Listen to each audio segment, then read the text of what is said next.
Live. I'm live. Tim Arrowood, People's Home Equity here. Hello, everybody. Giving you. How's my? Why are you bothering me? Because I like you. I picked on you because I like you. Other people in here. Right? You know, it's just the way I show my affection. Jessica was just talking about that yesterday. He said he picked on my Yeah. Yeah. I mean, usually It's in the middle. Yeah, well, so you know, there's certain people. I always say that I refuse to enter into a battle of wits with a totally unarmed person, right? So if you have somebody that's a worthy opponent, right, then you can jab back and forth. But you know, there's those people who you talk to and you kind of have try to do a little something. And they're like, huh? And you're like, poor little thing, you know. So anyway, That's probably why I haven't been very witty. that's right. Because okay, I get it. All right. So, hey Matt, you going to eat in here? Or you just going to stand in there? Why didn't you go so country when you had mine? So I like to start off. I got a few things to talk about, but I'm curious about what the challenges that you all are facing right now. What's the biggest thing that you all are seeing? Getting my lender to call the people I sent. Oh, okay, that's good. We'll get you a good lender. So, how about you, Dana? Not enough inventory. Inventory. Everybody's inventory. Yeah. I was at a conference last week, and one of the speakers, that was his thing. It was like, when I say this, you say that. It's like inventory. Yeah. Kind of a weird tip. So basically, is inventory anything else? What's next on the list after inventory? What do you think, Matt? What's next on the list after inventory? That's a challenge you guys are facing. Interest rates. Interest rates. Too high. All right. Too Affordability. high. Affordability. Agents pricing them high. Yeah, a lot of stuff. I'm seeing some stuff sit on the market a little bit longer. Seeing price reductions going on. So it's the agents that are pricing them too high on purpose, or they're letting the borrower run the show. Or borrower, I call it. The seller run the show. I think too, when we let folks do our typical 6-month out deal, we've already seen a little bit of the dip. So if you do it 6 months out, especially if you push a year, then you're doing comps that don't exist anymore. So we've had to shrink it to like the past 3 months. Okay. Yep. To be able to be more accurate prices. So it's a little bit of both. We're still thinking that or sellers say we can do this, and then also the agents well, the comps from the past 6 months support this. But Yeah. So I can't do anything about inventory. I can't do anything about the other stuff. But interest rates are interesting. I was talking to a borrower yesterday. Typical engineer borrower, wearing me out. What are rates? What are rates today? It's like, doesn't matter. You're not under contract. What are rates, right? Do you want to buy a house or not? So, but in this case, I thought this might be a script that you guys could use when you're talking to folks. Oh, his comment was, hey, he's 30 years old, he's living at home, right? But he makes pretty good money, and he's just saving money every month. And he said, well, I'm trying to figure out, should I just keep saving money, or should I and buy later? I was like, well, so rates are higher than they have been. And so you're actually in a really good spot because a lot of people are being priced out, and you have the capacity to do it. And so the idea, I said, well, let's talk about this story. Let's say that you save up an additional $20,000 between now and January, and rates drop from 7.25% to 5.25%. Next January. I don't think they're going to go that low, but maybe let's say they did. Then now that house that you could have bought this year for $310,000, you're going to pay $330,000 for because there's so many more people back in the market.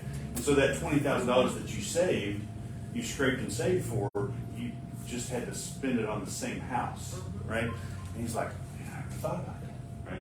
So we think about this all the time, and thinking about different angles, but people need to be led through that process. And I had, and he said, and fortunately, he had looked at buying 6 or 8 months ago, and he made the decision to wait. And so what I told him would happen in the future, he said, well, that's exactly what happened to me when I started looking. Maybe it was a year ago we started. So they were raised in the 5s. I'm going to wait. I'm going to save up some more money. And so, so I think those are things that, I mean, you guys are gonna have those conversations, but the loan officer that's talking to them should be having that same conversation. So, yeah, that 20,000 you saved is gone, right? So you can buy a lot of interest rate for $20,000. So I want to talk about something that was kind of interesting. So last week I spent 3 days at a mastermind in Asheville. Anybody been to the Grove Park? Grove Park yet? You gotta go. Yeah, it's pretty cool, isn't it? So 3 days at Grove Park. My wife got to play golf while I was in a air-conditioned big room for 3 days. Right? Didn't see the beautiful scenery, but I want to give you some perspective. So I spent over $2,500 to spend 3 days at the conference, the hotel, the travel, and all that stuff. And we talked about all kinds of shiny objects. You know, literally 3 days of what a rate's going to do. How about branding for loan originators? AI, like a whole class on AI, right? You know, building your online presence, working on your SEO, and topics for videos and CRMs, and you know, do this and drip campaigns and how to do that. And at the end of every year at the end of that conference, they're a couple times a year.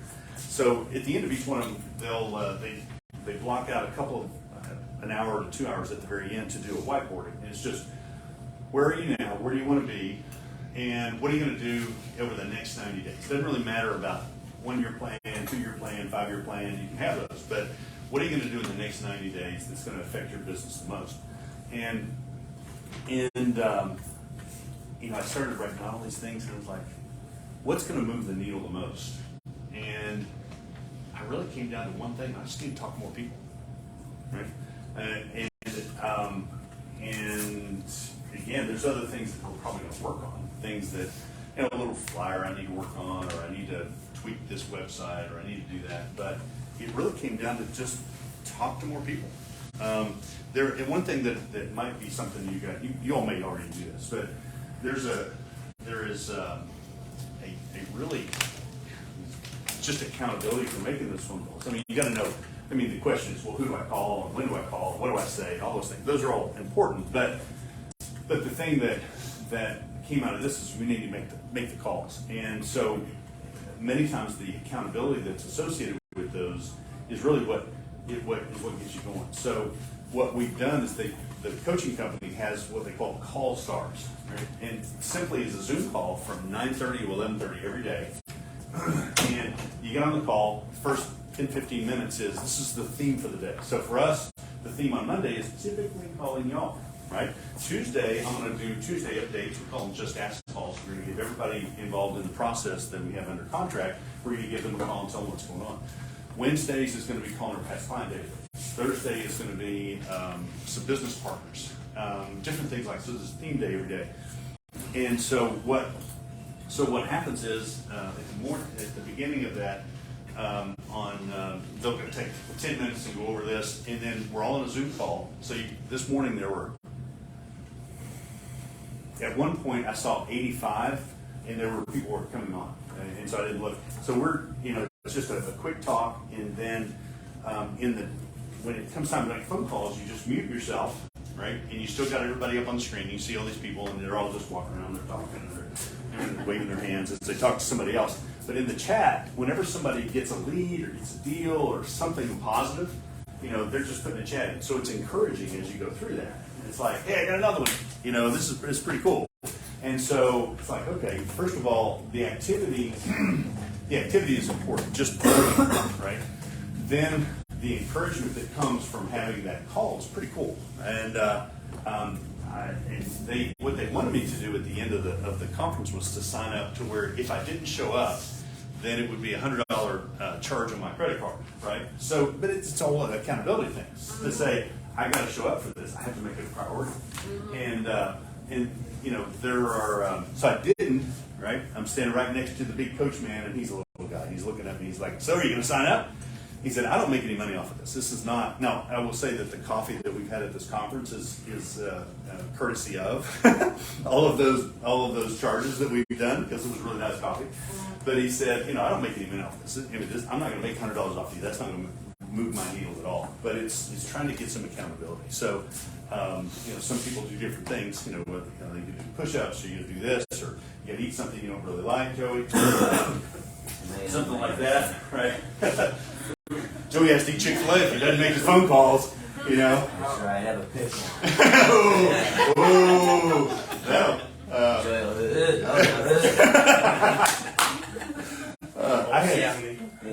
I was involved in a different coaching company.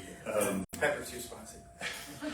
I was involved with a different coaching company several years ago, and they were a little bit more militant about making sure you did things. So one of the things they did, one of the coaches talks to one of the students and says, okay, you've got to do thus and so, and it has to be done by this day. Okay, so it wasn't he wanted to do something that was gonna be painful, right? Not expensive necessarily, because in that realm, these guys are making a lot of money. So to charge them a little money didn't create. It's like what a football player that you wore the wrong shoes, we're going to fine you $10,000. Okay, I want to wear the shoes. So in this case, it was. He said, "Well, I need to come up with something that's going to motivate you." He said, "Okay, so what you're going to do? The coach says, I am in San Francisco, and you're in Seattle." And he said, so if you don't do this, this, and this, and this by this day, then you have to fly down here and wash my car in the parking lot in a Speedo, right, in front of the entire complex. And he said, do you think he said, the guy that told him the story, he says, I'm big and I'm hairy. He said, I did not want to do this. And so he said, do you think I got the work done? He said, absolutely. I am not going to risk that. And so whatever works for you. But I think that what I found is the camaraderie that comes from everybody's going to get on this call, you're going to make those calls, and it's powerful. So we'll see how long it'll last. But that's but I've changed my calendar, like 9:30, 11:30, Monday through Thursday. Fridays are open, and then so anyway, I would encourage you all to do the same thing. I think it's really powerful. So one of the things that I made some of these for you. So this was, the coaching was a lot of people getting discouraged because the business is hard, right? And I've been doing the program, and is the program working? Is the program not working? And so there's some of us that it's like, I trust the process, and I'm just going to keep doing it. Eventually, I'm going to be successful. So this is expectations, right? Doing the work, right? And then this is what the reality is. So I'm gonna, in this part, why most people give up is that they're not seeing the results. They don't trust the process enough, and they're like, you've seen the pictures of the guy. He's got his little pick, and he's trying to, digging the thing, and he's like this far from the goal, and he just gives up. And so, first you have to have a process that you trust, right? Because you can't just say, my process is, I'm going to stand on the street corner with a sign that says, I do mortgages, right? And then people come through, just wave at them. So I could really be really good at that. And it's still, that's going to flatline. That's never really going to pop at the end. So, but, if you have a proven path to make things work, and that's what I feel like in the, there's, you guys have all kinds of different resources available to you. But anyway, I would encourage that. I made some of these because everybody needs to be encouraged, right? Right, Matt? Yeah. So you got to take one of those. So I'm going to set those there. You guys can have one. Put it on your wall. What else was I going to go over today? And I think along with that is Matt is so special compared to everyone else. he was there. Oh no! You're not getting away from no. Here. Here. Is that there? You go. Is that good? I'm gonna have to work my way around. Just because of you, I'm gonna be on my knee the rest. There you go. So thank you so much. All right. Now I'm old, right? And so, now, are you gonna be offended if I don't get on my knee? I'm not gonna. All right. I appreciate that because We all saw it not do it though. Yeah. We all saw it happen. Everyone doesn't get the same treatment. That's another. I'm glad we're among friends. That's another subliminal lesson in life. Just enough. Just got you. Just enough. I would agree. So You gotta fight for what you deserve. I think the thing about this that is measure the activity, not the results. That's the thing I've had to do. It's like I can't control. What can I control? That's one of the other things we talk about. Draw this big circle. What are the things that I'm concerned about? And then another circle. What are the things I can control? I can't control interest rates. I just can't. Right. So what can I control? I can control my actions, which is making those calls and make sure that I've got the right people and those types of things. So, and then that's pretty much it. I'm going to give you one of these. I made this. Somebody asked me, they had a flyer that they, a package that they gave to their buyers and things like that. So I put this together, and I'm going to pass one out to everybody. But I'll make a PDF available or make copies. But this is just something that I should have went. I should have started this one and got it because I'm showing preferential treatment to certain people. So now I'm short. I got to go back over here because I missed it. Zigzag. Yeah, I know it. So this is it. Really is.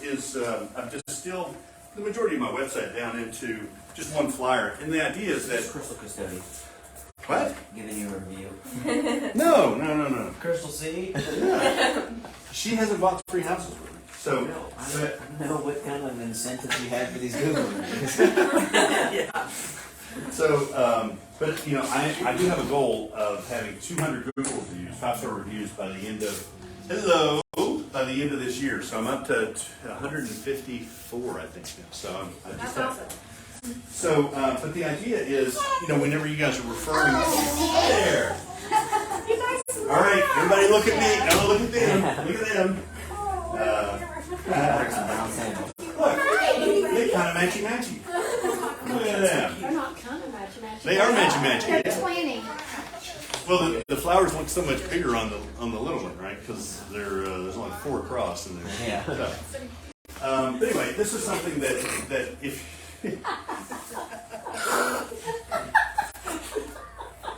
hey, what you see is what you get. Yeah.